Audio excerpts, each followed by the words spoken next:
Peristiwa dan kejadian tragis di tanggal 28 Oktober. Tanggal 28 Oktober paling dikenal di Indonesia sebagai peringatan Hari Sumpah Pemuda, yang merupakan peristiwa yang sangat penting dan bersejarah.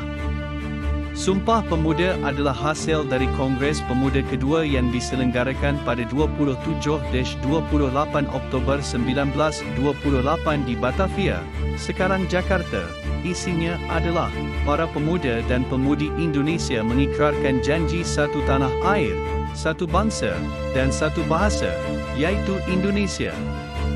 Peristiwa ini menjadi tonggak penting dalam pergerakan kemerdekaan Indonesia. Peresmian Patung Liberty 1886, Patung Liberty di New York Harbor, Amerika Serikat, diresmikan oleh Presiden Grover Cleveland pada tanggal 28 Oktober 1886. Kemerdekaan Czechoslovakia 1918.